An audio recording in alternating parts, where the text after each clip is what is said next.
Great to see a diverse group of us getting together and being civil about it. And that's the one thing, to the extent that there's a question asked and there's somebody out in the audience who has an opinion, or it's directed to more people than just us who can answer it, we'll try to be flexible about that and, and have a good discussion here, but let's keep it civil and cool. Thank you. Now, as for our panel, I very much appreciate all of them coming in here. Sometimes I've had people suggest that they're coming into the lion's den, and I want to make sure that that's not the case. Wayne Krause, our city councilman, is closest to me. Dennis Baird, who's owner of the wine company on 3rd Street, is just beyond him. Tom Lamar, another city councilman, they're sitting third, and then Gerard Connolly, who's the owner of Tri-State, down at the end. If there's nothing further, why don't we... Okay. One thing that we do at our MCA meetings is we always try to have a raffle. Many of you may not know about that, so there are raffle tickets that we have over at the door. If you didn't get one, grab one. At the end of the meeting, we'll call out a number and somebody will win. I believe today is a $20 certificate to the One World Cafe. Again, paper and pencil over there. Let me turn it over to the panel. I don't know if you've figured out whether you want to, got a particular order you want to do, but all four of you have a chance to make some comments, and I'll turn it over to these guys to run the meeting. I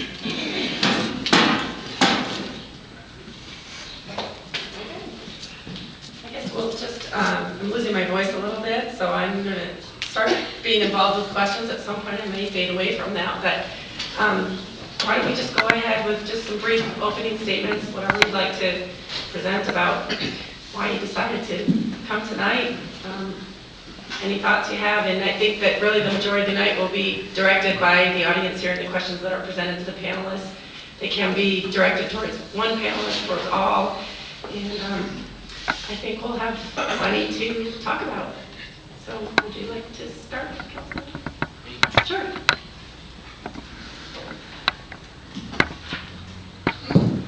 Oh.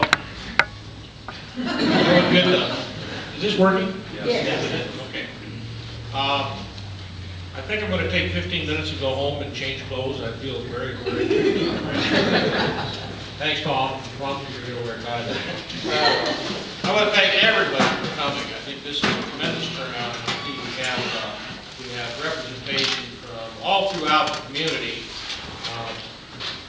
We've had a tremendous amount of emails, questioning and asking questions. Walter is here. Walter's done a great job. I think Walter gets up about 4:30 in the morning or 4 o'clock in the morning, so he retrieves the emails before the rest of us, and so he answers them. So those of you that sent us emails, if you didn't get one from me, probably because I know Walter already answered it, and then I don't know, is Dan Carscallon down here yet tonight? Dan was going to come. Then Dan answers them, and so anyway, we really appreciate the emails. We appreciate the input. Some of the emails were a little bit terse, and I can certainly understand that. Some were extremely polite, and we had some letters to the editor. I think that that's a great process also. And Bruce sent a letter to the editor that I read, and I thought Bruce's was very, very good. I really appreciated what he put in. I appreciate everybody's input on this.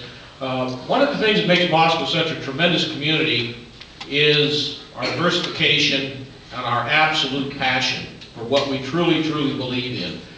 One of the disappointing things that I see, and I think we're all working towards making this a little bit better, is getting closer to the point to where we can agree to disagree. And we can disagree with one another, and we can do it politely, and we can do it with respect. And that is critical in the fact that we all need to remember that we have a common goal, and that is to live our lifestyles in a manner which is beneficial to the community. And with that, I'll just pass it on to Dennis. Thank you very much for coming.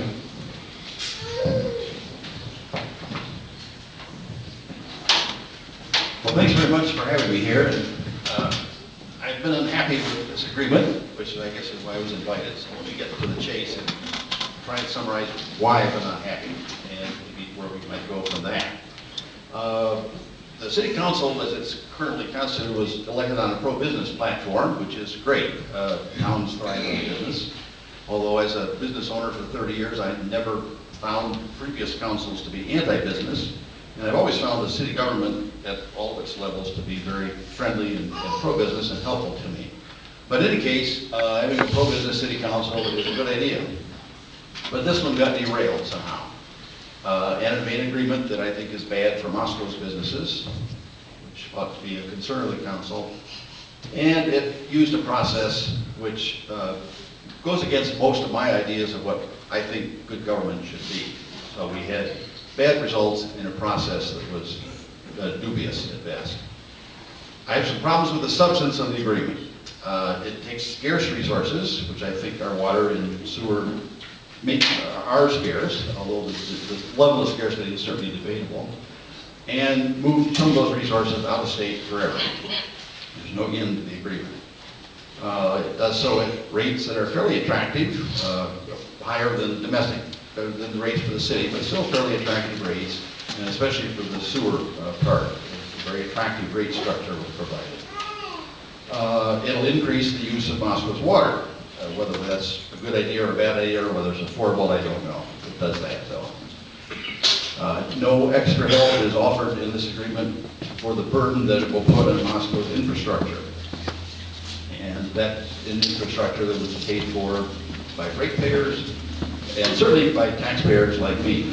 And so what this agreement does in its substance is put Moscow businesses in the sort of dubious position of helping to construct facilities that their competitors will need in another state. And that doesn't strike me as very good for Moscow. So we'll end up paying for our competition. The competition we're going to get, that's not the question, it's who pays for it. That's what's worried me. As a small business owner, I'll survive or sink with competition. That's just the way life is.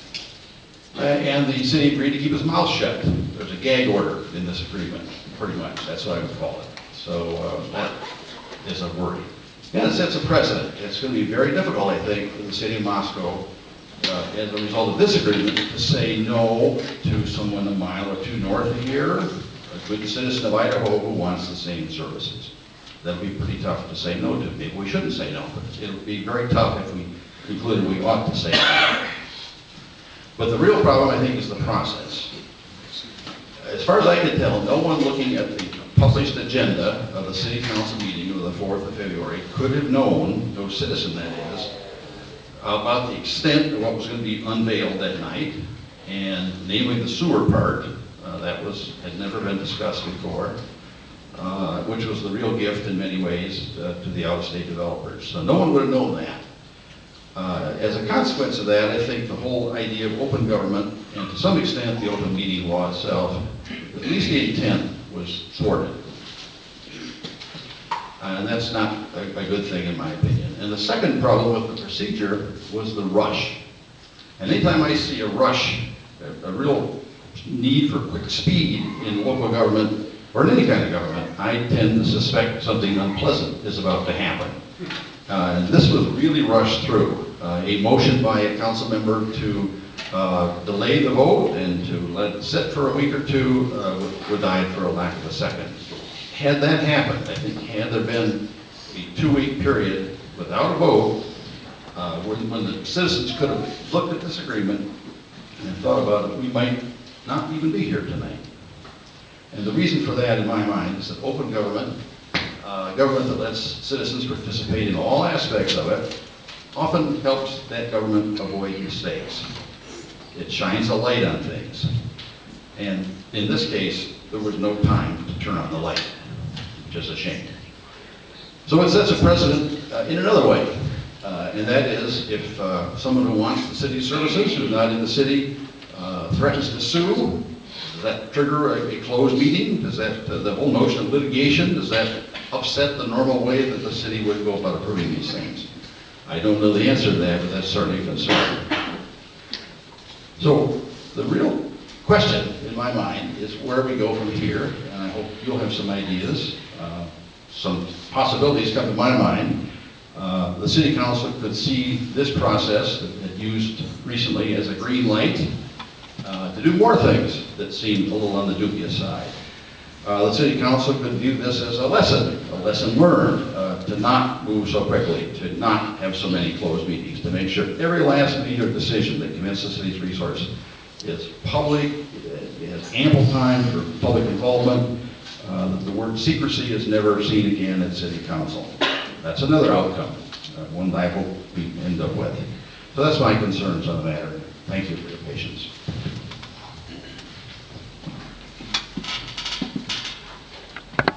Thanks, Wayne. Thanks, Dennis. I wanted to just start off by thanking the organizers of tonight's forum, the Blues Water Conservation Network, the Moscow Civic Association, and the Moscow Chamber of Commerce. I guess I wanted to say that I wish we had this forum before we made that decision on February 4th. And that's no fault, of course, to the organizers of tonight's meeting. I think if they had known what we were about to decide that night, they probably would have tried to have had a forum in advance. And we probably would have had a lot more discussion at City Hall if we had done things a little bit differently. While legally,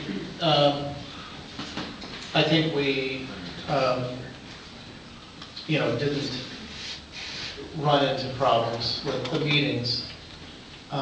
Morally, I feel like we should have done things quite a bit differently, and that's why on February 4th, at that meeting, I made the following motion to reject the proposal and not proceed until the public has the ability to discuss and debate the various components of it. But unfortunately, the motion died of a lack of second. I wasn't supported to bring that up for discussion. And it would have been nice, I think, if we could have at least discussed that part, and then I would have hoped to have passed that so that we could have gotten public discussion about the precedent-setting move that we took that night. I guess also, it was just, I felt that with such a strong change in policy that we were taking that night, we needed to have a lot more discussion than just moving forward with that switch. If we had not made that agreement, I have a few notes of points I just wanted to make about this. And some of these reflect some of the concerns I had that night. I received the agreement the Thursday beforehand and had a chance to read it over the weekend, and then we made our decision that Monday. If we hadn't made the agreement, Hawkins, the developer that's developing that site, would have been left with only 45 acre-feet of water that they received from the water right transfer from the Washington Department of Ecology. And now they have a total of 65 acre-feet because of the additional 20 acre-feet that the city is providing of potable water in the short term, potentially to be replaced by other previously treated water or sometimes called purple pipe water. I believe that probably makes the development more likely to take place. There was an article several months earlier where a Whitney County commissioner was quoted as saying if they only had the 45 acre-feet that were originally approved by the Washington Department of Ecology, that that development may not take place. So I didn't perceive the Hawkins development on the Moscow border as an inevitability. I didn't see that would have happened necessarily just because of the 45 acre-feet. I don't know, because I don't develop malls. I don't know how much water they need. I don't know if they would have been fine with just 45 acre-feet, but that's what a Whitney County commissioner had said previous to that. The next step now that we're facing is that the water permit needs to be, the permit to sell that water to across the state line needs to be granted by the Idaho Department of Water Resources. It's being applied to by the city of Moscow at some point. I don't know what that point will be, but once that happens, that permit will be made public, and then the public will have an opportunity to comment on that permit to the Idaho Department of Water Resources and their director in Boise, David Tuttle. You can get that well, we can give you the address tonight, phone number, and all that kind of stuff, but that information will also be on the city website. The criteria that the Idaho Department of Water Resources will be using has actually been outlined in a 2005 letter from the Idaho Department, or the Idaho Attorney General Office to the state of, or to the city of Moscow. And you can, again, I believe, get access to that to see the different points that the director will be looking at within that, to make that decision. If that water is denied by the Idaho Department of Water Resources, they are only going to be denied, we're only going to be not denied in selling the water. I believe that all the other components of the agreement that we signed to will be still enforced, which means the treating the wastewater and all the other different components of the agreement. That is on the city website, so you can read that there. Some of the other concerns that I had that night, in addition to just selling water across the state line, I was concerned about that location of that development as an example of bad planning.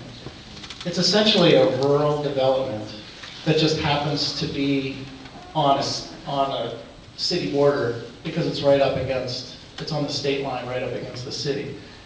It appears that it's an urban development, but it isn't an urban development, and it can't be an urban development because there's no opportunity for us to annex that development. It can't be part of a municipality. It can participate in our water and sewer systems, but it can't participate in our tax revenue systems. It can't participate in any regulatory or guidance systems or anything like that that would be part of the location of that if it were in Moscow or Pullman or any other incorporated city in Idaho or Washington. I think that if this proposal had taken place for a location between Pullman and Colfax, it never would have been approved. If it were being proposed between Erie and Troy, it never would have been approved. Not just because there's not the population to support the retail of those things, but because it's out in the county and it's not good planning. I think as a decision maker, also another point is that I would have liked to have seen some kind of a retail study before making the decision of this magnitude.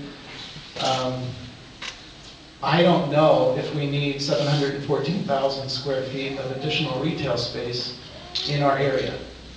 I would like to know that kind of information before making this kind of decision. It's 36 acres of developed space on a 204-acre parcel. There's a lot more room for them to do other things. I have questions like, what else might be built there? Do we need this much retail space? Will we simply lose Moscow businesses out to that location? Are businesses in the Palouse Mall going to decide, hey, let's move out there? That's a possibility. Will businesses in Pullman choose to move out there? I don't know. It might not be good for Pullman either, from an economic development growth perspective within each of the two specific communities. So those are some of the questions that I had that night. I also wondered if the water demand for this development might preclude the ability of some of Moscow businesses to grow as they need to grow from a water perspective. What's the impact of 1.5% to 2% growth in water that's sold across the state line? How is that going to affect the ability of Moscow businesses to get access to water? I don't know the answer to that question, but it's one that was raised in my head before before that decision I made. I also had an opportunity to go look at the Hawkins website, which you can go look at and download the PDF file of the plan for their area. And when I saw that, I was really discouraged because it's not a plan that, well, there are 4 pods within a very large parking lot, and given human behavior, I think people will probably go to the one store and then drive across the parking lot to the other store and then drive to another store. And it's that kind of a thing that, you know, it's not like we go to the mall and you walk around inside of a mall. It looks like it's 4 malls clustered together on one parking lot. And to me, again, it doesn't encourage, I don't think, you know, great behavior, sustainable behavior.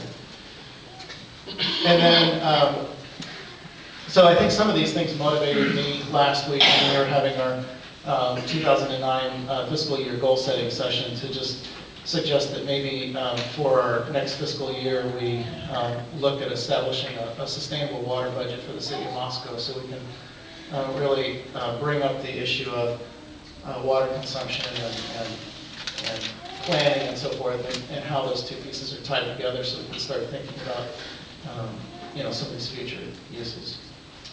So thanks.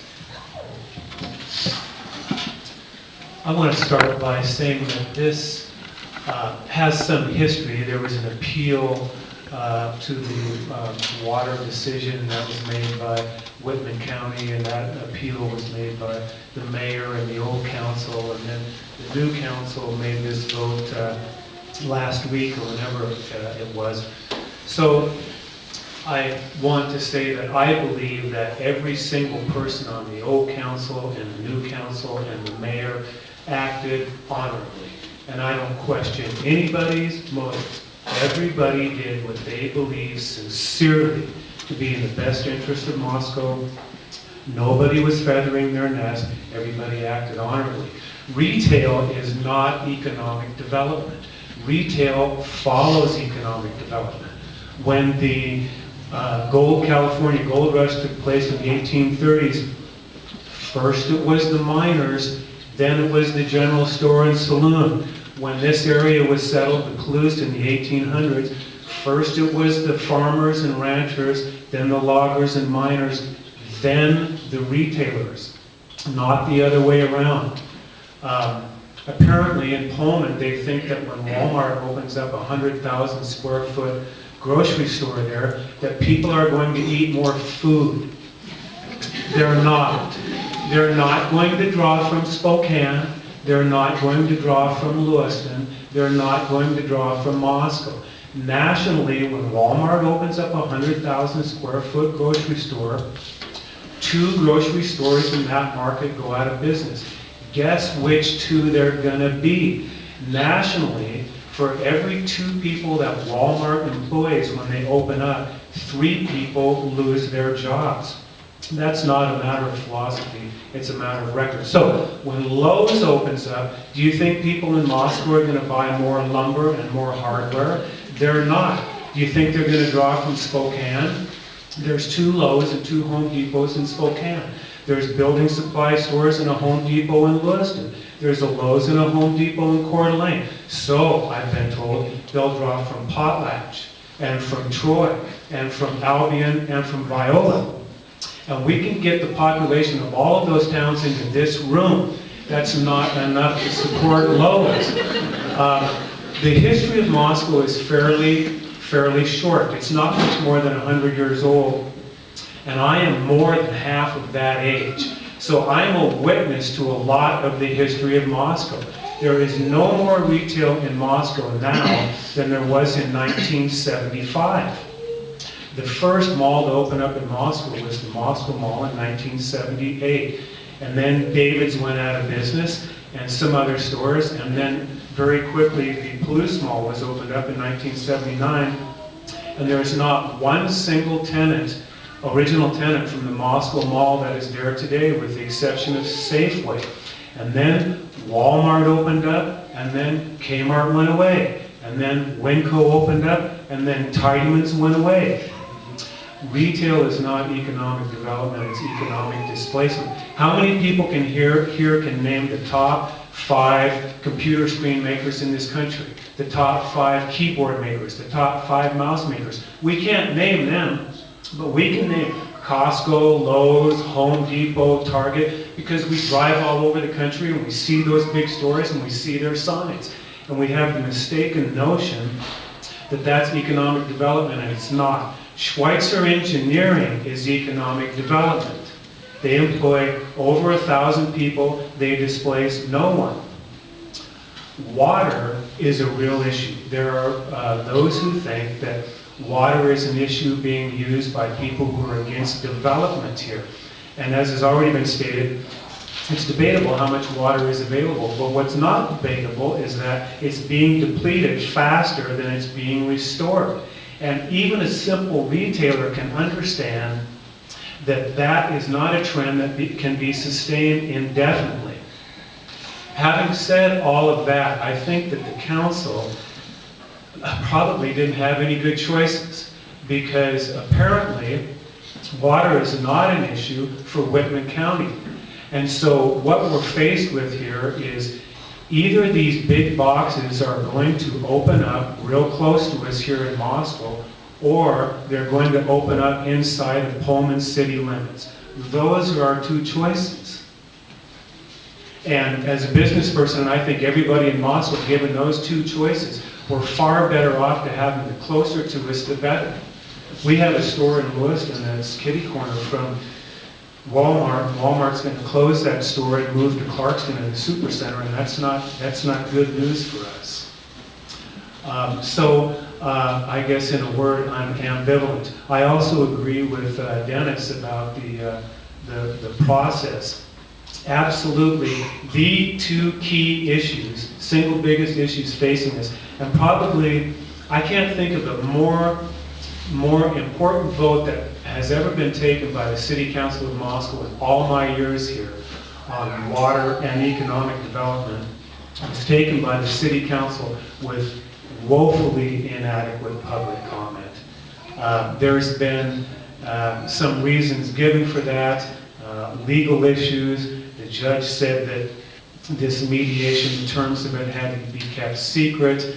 The attorney said he was going to charge the city $100,000 to lose the case anyway. All of those kinds of things, I think, really miss the point that Dennis has already made, which is that it's just poor government.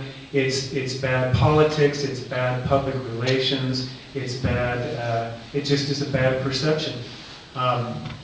The other reason that's been given for not allowing adequate public comment is not enough public comment was allowed when the appeal was made by the old council in the first place.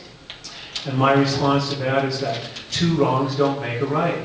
If not enough comment was allowed last fall when the water rights ruling by Whitman County was appealed, that's not a good reason to not allow adequate public comment this time around.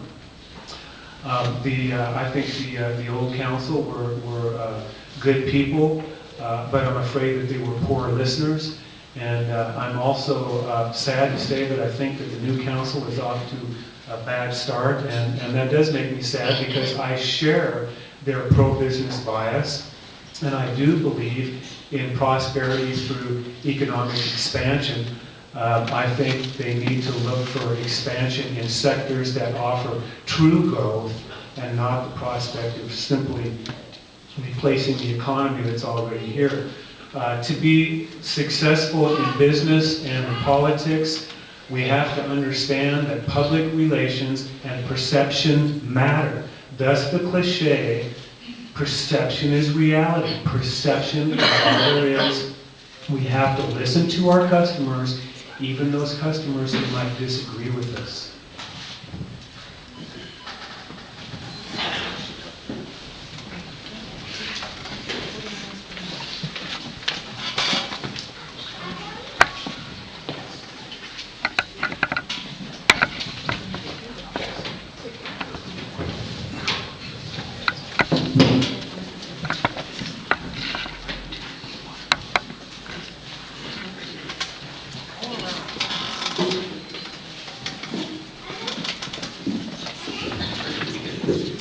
I get the joy of passing on questions to you, but before I do that, I would like to tell all of the people standing up at the back that maybe you're standing because you love to stand, but there are about 20 chairs up in front here if you would like to sit down. This isn't church. You can come to the front. And also, we're doing written questions this evening, so I think Steve has paper and pencils, maybe others do too. If you want to write your questions down, we'll get them up here. We're only sorting them not to screen them, but to just avoid duplicates and try to ask the questions in an efficient order. So, here we go. This will be for any or all of you. These three are all related, so I'm going to ask them as a series. The question is, what kind of commitment did Moscow get from Hawkins regarding water conservation? And in terms of conservation, how will the rebound effect be addressed when residents and businesses who have been conserving water decide that water is apparently not in short supply, so they're going to go ahead and water and have the greenest lawn on the block, I believe is one phrase I've heard. How are we going to deal with conservation? Are we likely to repeal the water conservation ordinance?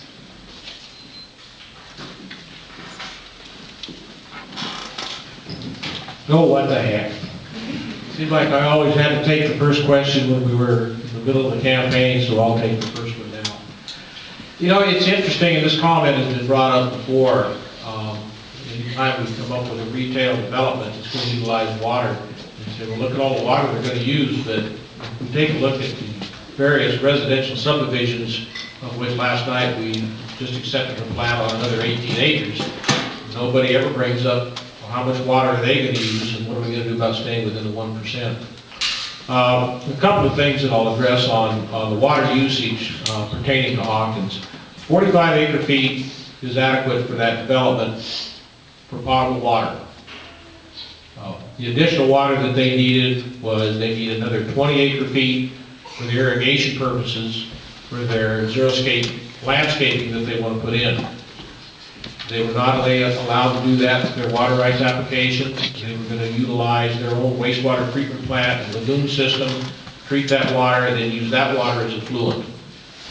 Therefore, the 45 acre-feet that Bosco agreed to sell them is exactly the same as the 45 acre-feet that Hawkins would have had in that water rights. Now, we agreed to sell them an additional 20 acre-feet of water until such time, and this is predicated upon the fact whether they decide whether they really want to utilize our wastewater treatment system or not. They haven't decided yet as to whether maybe they want to build their own plant. And if they do, then they will utilize their own treated effluent for their own xeriscape landscape system. If they do decide to use our wastewater treatment plant, we will provide them with bottled water until such time as we start selling them treated wastewater. Now, most of you are probably aware right now that the University of Idaho has the water rights to a large proportion of our treated wastewater at this time. The University of Idaho gets it for free. If Hawkins chooses to utilize our wastewater treatment plant, then they will be buying, and I use the term buying, treated effluent for their irrigation. A couple of things came to mind when we talked about Hawkins drilling a well and utilizing their water rights for 45 acre-feet. They're a private entity. What public entity was going to check on them and make sure that that was all the water that they were using? Well, the Washington Department of Ecology, when they have time. If we sell the water to them, we control their water. We control exactly how much water they're utilizing. And I think the other thing that we need to remember when it comes to conservation is that if we're controlling that 45 acre-feet, they're going to utilize no more than that. And it's not like when they finally do hook up, if in fact they do, that suddenly they're going to use that much water. This is a 5 to 6 to 7 year build-out time. And so the increase in the amount of water would not be immediate. It would be a gradual increase. Moscow continues to utilize conservation efforts. I myself will be doing some re-landscaping in my own backyard using xeriscape, and Tom actually offered to help my wife and I. Did you not? Dig it up. Dig it up, baby. We will continue on with this. You know, and there's actually been a study done, and it was by Joe Pine, Director of Utilities and Engineering at the University of Idaho. and I won't go into his figures, but he actually shows in his figures that there could be actually a net decrease in the amount of water that would be utilized where Moscow was providing the water, and that would be less water coming out of the Grand Ronde. You'd have to talk to Joe about how he arrived at those figures. I think that they're probably more conservative than what they should be. But this gets us to the point of speculation. And there's a lot of speculation going on and a lot of what if going on. And I think you need to look at what maybe was the mindset during this particular period of mediation. I guess what I'm going to do is I'm kind of going into a little bit of a rebuttal statement to the other three comments. And if you need to shut me off, Brandy, then tell me to shut up. We're just debating that. I still think I should go home and change clothes, but, you know, the decision to file an appeal was done last year with the old council. The mayor decided to do that. And they also decided to go into mediation. Can you picture you're standing on a platform waiting for a train, and that train comes by, it doesn't stop, it's just going 40 miles an hour, so you reach on, you grab on and go for the ride. That's kind of what happened on the second full meeting of our council, of the new council in January. And we suddenly found out, okay, hey, guess what? We're going to mediation next week. Well, I knew that there had been mediation requested by the mayor back in December. So the wheels had already been put into motion. So we get on the train and it's like, okay, well, who gets to go with the mayor to Spokane for 2 days of mediation? And so we're kind of looking around and Councilman Weber has to work, and Councilman Steed has to work, and everybody else has got, so finally I go, well, I guess I can go. So I did. Walter was able to free up his schedule and go also. The idea, and first of all, I'm going to answer what you guys have inferred to is, does the council learn a lesson? Yeah, absolutely. Should there be more public process? Absolutely. I agree with that. But during this period of time of mediation, it really was never brought up, and the thought never came to us that we should stop this process.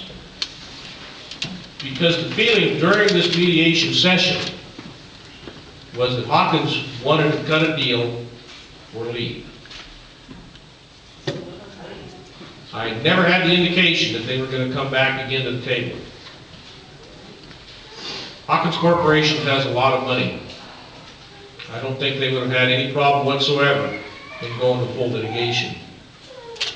And I know they know how much money Moscow has because our budget's really accessible right on our website. I have said before, and I'll say it again, that I was never willing to spend $100,000 of our money to litigate something that the attorney that we hired, who's an expert, who recommended to us not to go to litigation because the chances of winning were pretty slim. And I feel that when you hire an attorney for his expertise, that probably a good idea is to take his expertise. So litigation was out. Next option, let's just drop the appeal. We're not going to go to court, let's just drop the appeal. We drop our appeal, they drop their appeal, they get 45 acres of water, and they build what they've got to build.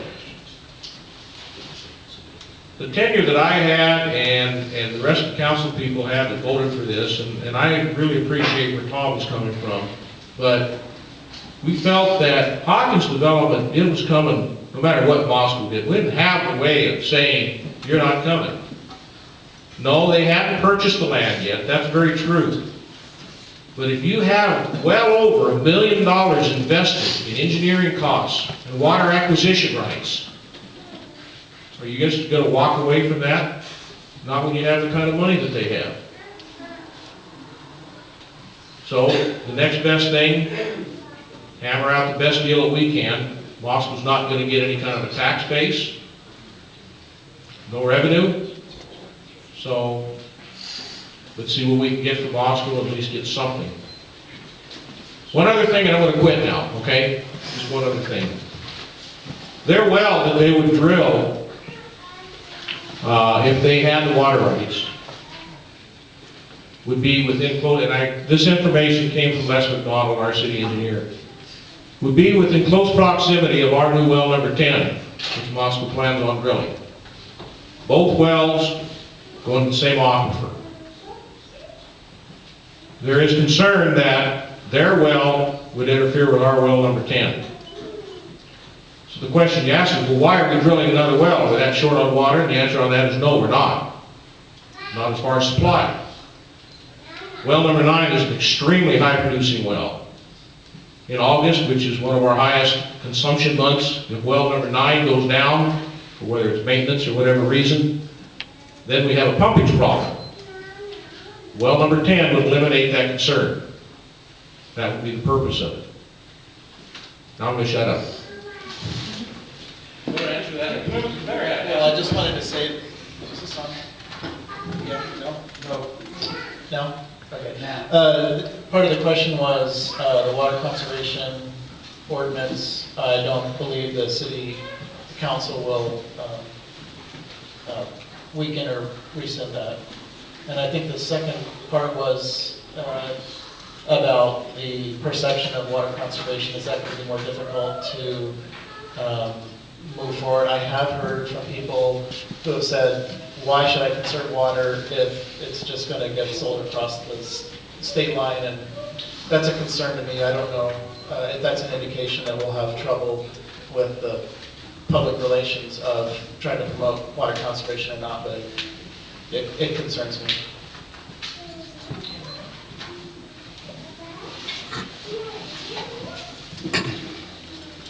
I want everyone that's here to feel like they can get their questions asked, and I want all of the panelists to feel like they can give us adequate answers. And Wayne touched on a lot of things that are contained in these questions. So I guess for the moment, I'd like to just kind of fire away at you and give everybody a chance to respond, but maybe just only directly to that question so we can get through all of these. And then if we can get through all of these by about 8:30, then we might open it up for more of a discussion type of an arrangement. So, Tom just answered that one. If anybody wants to add anything about whether or not we think the city might repeal the conservation ordinance, I'll let you finish addressing that. Okay. Did Moscow get any kind of commitment from Hawkins regarding water conservation? Will they be expected to follow a similar ordinance to what Moscow residents and businesses are following? I believe that the settlement agreement only has them listed in the whereas as saying that they intend on doing the zero-scape landscaping, but I don't think there's any other requirements besides that, and I don't believe that there's any requirement that suggests that they're going to follow the requirements that City of Moscow has with respect to timing and water use and so forth. What Tom says is correct, but they are limited, and I think that's the conservation part. This 45 acre feet applies to the first build out, the 714,000 square feet, which I heard, did you say, Tom, 32 acres? I think it's I think that's more like 60 acres, counting the xeriscaping. I'll look it up on the. Okay, at any rate, so then the concern and the question was, all right, so what's going to happen if they want to expand and if they want to build more? Well, what are they going to do for water? They've got 45 acre feet. So if they want to expand, I guess they're going to have to conserve what they have to increase the expansion. You know, here's the deal, guys. This development's in Whitman County, and whether it works with Moscow's comprehensive plan is a moot question. It works with Whitman County's comprehensive plan. As frustrating as that to me, there's not a lot of control. I just mentioned to Dennis, I said, you know, if I was king for a day and I could make a decision for this, my decision would be Hawkins wouldn't even be there. We wouldn't even be having this discussion. Unfortunately, I'm not king for a day, and even if I was, that wouldn't happen. So that's their conservation, 45 acre feet of potable water. They can generate as much treated water from their own wastewater treatment plant if they so desire to build one. I think you're right, I think it's 63, not 36, I think I just switched that. Just a thought on that number. I think there are, by the way, plans for considerable expansion. This is phase one of several phases out there. So this, what you see on the Hawkins website is step one of a several step project, if the first part goes anyway. The problem I have with the 45 acre feet question, it certainly has a psychological impact on water conservation in Moscow. It leads some people to say, well, the city's got plenty of water to sell out of state, so I don't need to get too worried around here what I'm doing in my backyard. Although with the water rates, you'll have a cause to regret that thought. But the number is viewed by a lot of people, I think for good reasons, as a limit on the Hawkins consumption out there.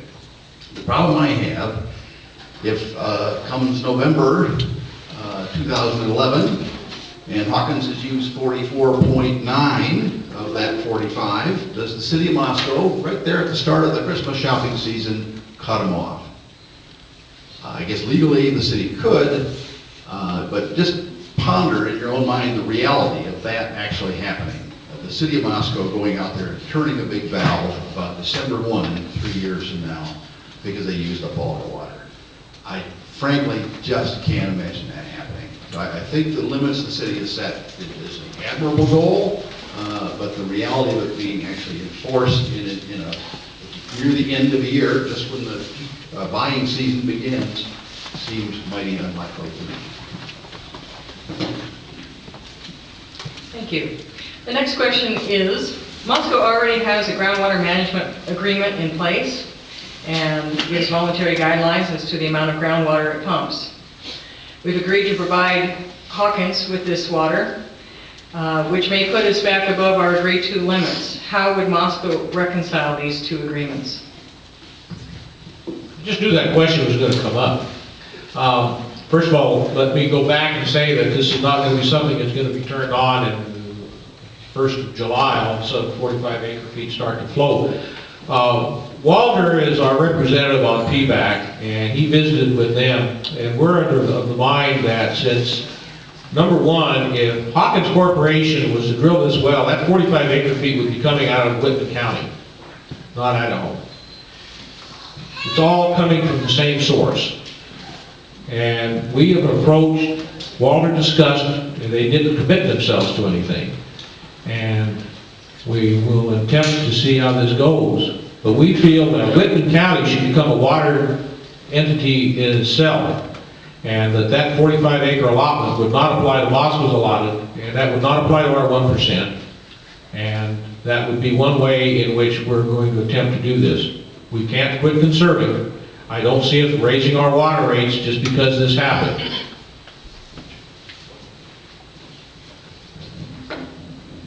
That was the point that I raised towards the end of my comments when I said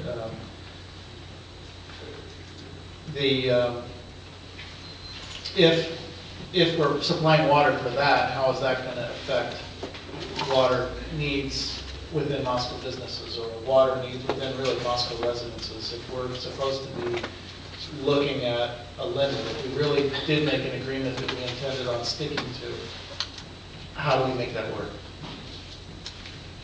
That was one of the reasons why I voted against it.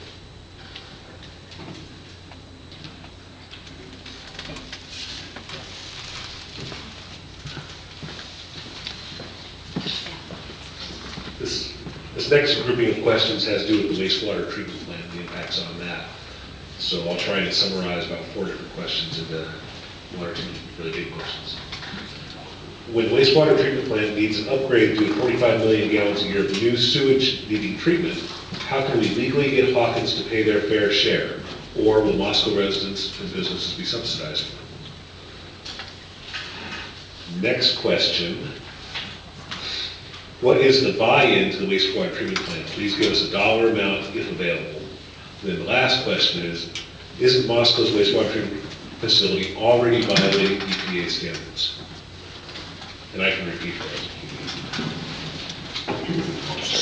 Second question again? What is the buy-in to the wastewater treatment plant? Please give us a dollar amount if available. Buy-in as meaning local Costco? I think that's what they want. Big shot at it. Right now, our wastewater treatment plant has the capability of treating 4 million gallons a day. It treats approximately half of that. In the wintertime, when we have a lot of runoff, we've approached 3 million. One of the things that we discussed at this mediation was with Les McDonald, because we had to have some technical advice during this period of time. And Les was very good at providing these figures, and he assured us that our treatment plant is well within capability of handling whatever additional waste that the Hawkins development would apply to us. I talked to the building department this week to get some figures. And you're going to be interested in knowing that commercial sewer rates are quite different than commercial or than homeowners. We have a set fee of 32, what are we paying? $32? Madam Mayor, do you remember what's our, $32 is our set residential? And then the $70 per fixed fee. And these rates were established so that we can complete phases 4 and 5 of the wastewater treatment plant. Commercial rates are a little bit different. We are charged $1.65 per 100 cubic feet for water, plus a meter rate, depending on what size meter you have. According to the billing department, and I looked at my own bill down at my store, and my water consumption was so low that all I had was just a meter charge. But my understanding from the billing department is the charge for sewage is exactly the same charge as the cubic feet of usage of water. So if you were to use 300 cubic feet of water, you're charged for 300 cubic feet of wastewater. Well, here's some figures. 45 acre feet, let's start off with 1 acre foot of water, is 43,560 cubic feet. If you multiply that times 45 acre feet, and then you multiply that times 2 times the usage. The usage right now is $165 per 100 cubic feet. Outside the city limits, we've established a rate of 2 times that. 45 acre feet at that rate would be $64,686.40. Almost $70,000 in revenue. Sewer would be the same. It would be double to another 70, which puts it up to $140,000 per year. We don't even have an established rate right now for treated effluent because we give it away to the University of Idaho. If we're going to charge, we don't know what the rates are going to be, but it will be a fair and equitable rate. So we could be looking at anywhere between $150,000 to $175,000 a year in revenue for the city of Moscow from the Hawkins development. Hawkins is going to be required to install all the infrastructure to connect to our water lines. Wherever our water line's in, Hawkins has to pay to make the connection. Hawkins Corporation has agreed that they will pay for the master meter on each water line. Moscow will own it. So there's some revenue that's involved in that. And I hope that answered that particular question as to the buying. Now, the third question? Wayne, hookup fees, Wayne. I'm sorry. Wayne, they also are paying hookup fees. Say that again, Walter. They're also paying hookup fees. Well, yeah, hookup fees are extraordinary. Les tried to explain how much hookup fees are going to be. I mean, they pay for each urinal, they pay for each sink, each faucet, whatever's put in. So the hookup fees are there's going to be thousands of dollars for the hookup fees that they would be applied to also. The third question, Wade, was asking if Moscow wastewater treatment facility was already out of compliance with EPA guidelines. It's out of compliance, but it's not out of compliance because of what we're, help help me out on this one. Is it the phosphorus that we're out on? Okay. And we've all, I'm sorry. And temperature and oxygen. And, exactly. And I could go into some really things that tick me off there on the water thing, but that's beside the point. But it hasn't got anything to do with how much wastewater we're treating or what our volume is. It has to do with the quality that ecology says we have to meet. And we haven't met that yet. And that's what phase 4 will do, is allow us to meet that. Am I correct? For the phosphorus, right. And then we start talking about how we're going to meet the phase for the correct temperature as we put it into Paradise Creek, which then flows into the state of Washington. And so I think we ought to just pump it all into our own and use it all for irrigation. But that's just a dream. Okay. Anybody? All right, got a couple more questions here that are kind of two sides of the same coin. Under the agreement, Hawkins is responsible for collecting fees for water from the end users in the mall. What's to prevent Hawkins from profiting from the water Moscow sells them? Question number 1. Question number 2, what's to keep Hawkins from absorbing Moscow's allocation and drilling their own well later? Well, as far as however much Hawkins is going to charge their tenants, that's beside the point. I don't care. That's business between Hawkins Corporation and the tenants that they put in there. We know what we're going to be charging them. They're a corporation. The other thing that you might be interested in knowing, and Jeff DeVoe told me that Hawkins Corporation is not the type of corporation that builds these and then sells them. They have every intention of retaining ownership, which also encourages them to do a better quality work. Now the other one was, what's to keep them from drilling the well later on? They don't have any water rights. Because when we hook up, those water rights are surrendered.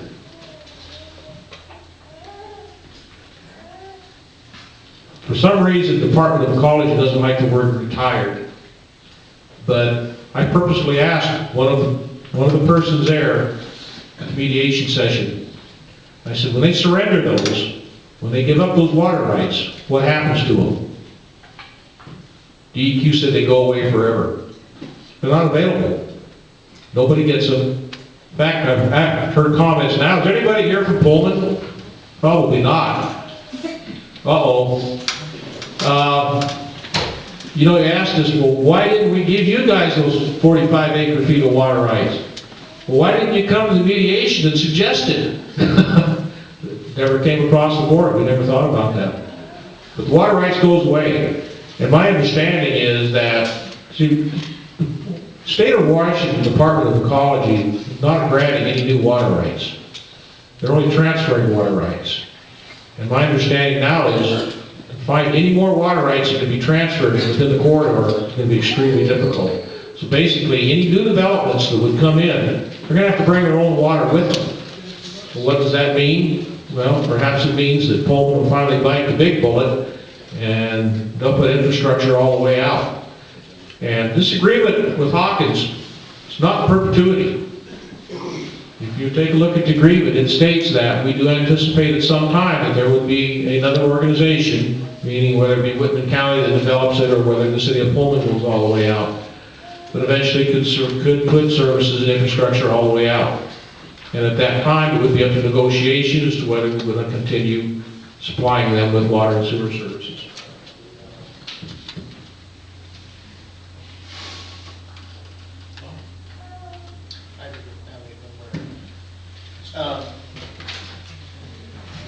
The agreement does say that, you know, once they hook up to city water, they would relinquish the water rights that they could exercise right now. I mean, if they bought the land, if they went out there, they could go ahead and start drilling right now.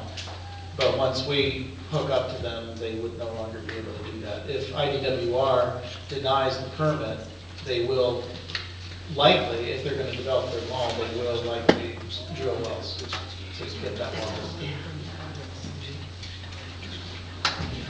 Well, if I might interject, I would say that Tom is absolutely right. It's not a matter of they likely will, they will. If IDWR, for some reason, decides that we're not going to sell them water, then Hawkins Corporation does have their water rights, and Hawkins will drill that well, and it will be worth 45 acre feet. Right, and the only point that I'm making is if they do go ahead and develop the mall, then they will do that. If for some reason they choose to not purchase the land, what I'm saying is, if 45 acre feet, or which is I think 14.5 million gallons a year, if that's not enough to do what they wanted to do, which I had heard before, then maybe they won't. But assuming they choose to continue to develop the mall, assuming that they continue to have Lowe's and other people that want to develop there, then yes, I think they would develop. But I don't know if they will or not, because I haven't, I'm not privy to their business plan, is what I'm saying. Okay.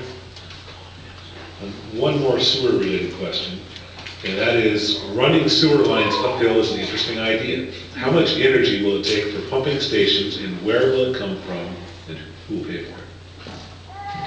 Now, once again, Hawkins has to pay for all the infrastructure to connect to our sewer line. So if they have to pump uphill, they have to put in the lift station, they have to pay for the installation of the lift station, and they have to pay for electricity to run the lift station.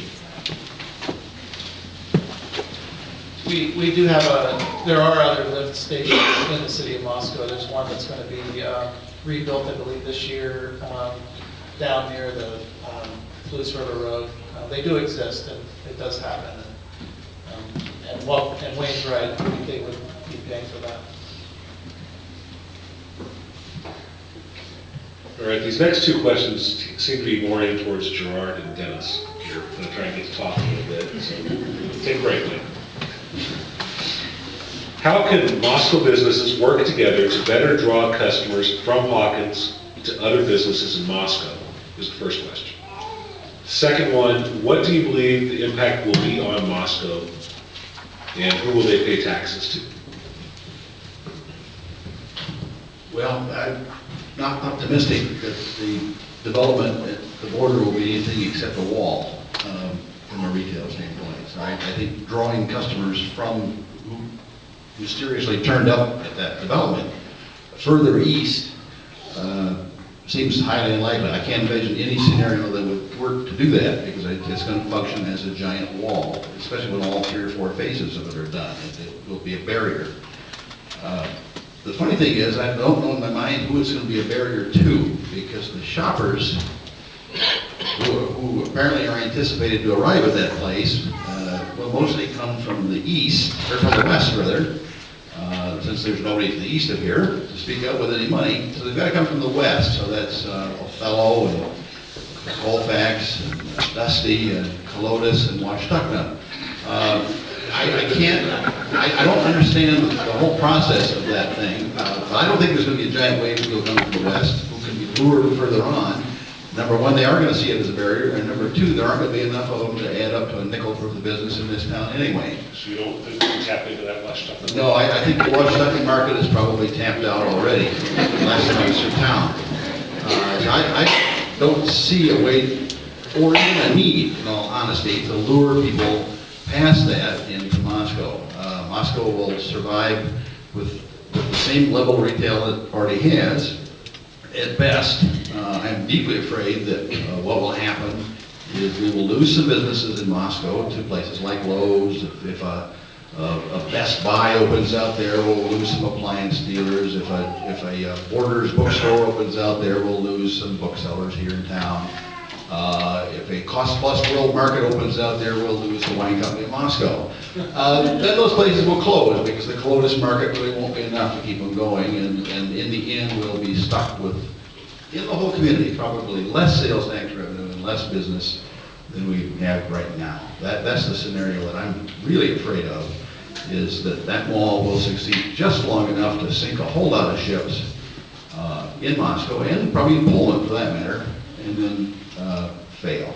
And what a mess we'll have then. So that's my scenario about luring customers past the barrier. There aren't enough of them, and they're already broke anyway. Well, like I've already said, I don't think that retail is economic development. I think it's economic displacement. And that's just based on what we've seen in the last 30 years in Mossville. That's just exactly what happens, and along the lines of what Dennis has described, and I've already described when Walmart comes in, Kmart goes out, when Winco comes in, Target goes out, and Lowe's markets very aggressively to contractors, and they're going to have an impact. As far as the question, what can we do working together? I think back 25 years ago in my involvement with the chamber, and I was the chairman of the retail committee, and I despair of working with other retailers. We tried to do things like moonlight sales, and I went and talked to the mall associations and the downtown associations, and there was just so much unwillingness really to cooperate as a group that I finally just decided that I have to concentrate my efforts on my own business. Retail is incredibly competitive. It always has been. It always will be. That's the nature of it. There's never a time when you've arrived. There's never a time that you can throw your feet up on